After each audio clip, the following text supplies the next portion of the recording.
زي ما شفتوا في العنوان ان الفيديو هيكون عن روتيني الصباحي.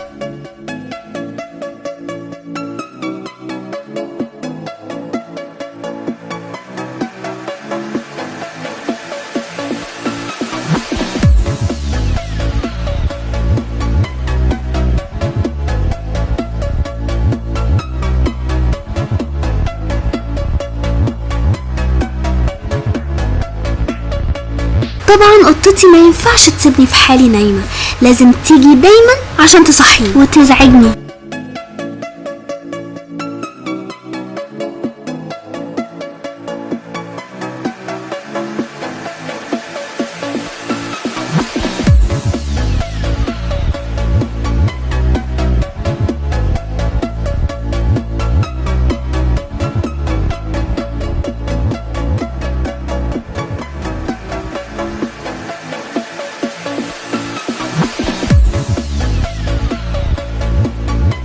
وطبعا الموبايل ما ينفعش يسيبني في حالي ابدا، لازم يقعد يرن ويزعجني عشان اصحى. بس اقول لكم سر، بصراحة احيانا بطنش الموبايل وفي الاخر بتأخر وماما بتيجي تصحيني.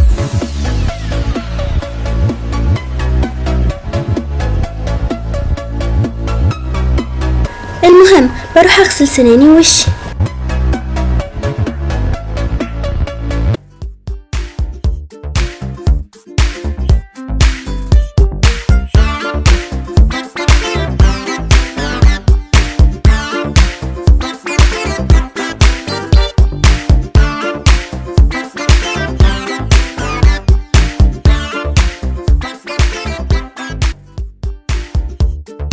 وبعد كده بروح افطر. طبعا بحب على الفطار ان انا اعمل شاي وباكل اي سندوتش او اي حاجه.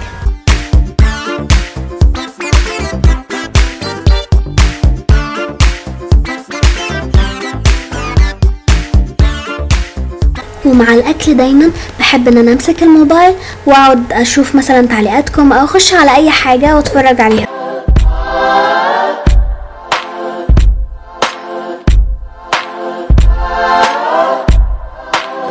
وبعد ما اخلص اكل بروح افتح اللابتوب علشان اشوف رسائلكم وتعليقاتكم اللي انتوا بتبعتوها لي.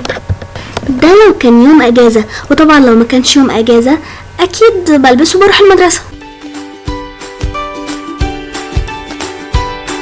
ازيكم جميعا، عاملين ايه؟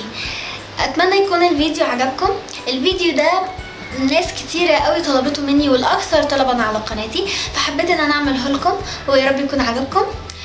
ده كان الشق الاول من الفيديو. الشق الثاني من الفيديو اللي هو ناس كتيرة برضو طلبت مني ان انا اعمل فيديو لو خيروك، فعشان كده كل اللي حابب يسألني لو خيروك يسألني في الكومنتس بتاعت الفيديو ده، يعني يسألوني تحت الفيديو ده وانا هاخد شوية اسئلة وهعمل بيها فيديو تاني. شكرا لكم جدا وشكرا للمشاهدة. اتمنى ان انتوا تعملوا سبسكرايب للقناة بتاعتي، الزرار الاحمر تحت الفيديو، وكمان تعملوا لايك وكومنت. طبعا كومنت تكتبوا فيه السؤال، وتابعوني على مواقع التواصل الاجتماعي فيسبوك، انستجرام، سناب شات. شكرا لكم جدا ومع السلامة.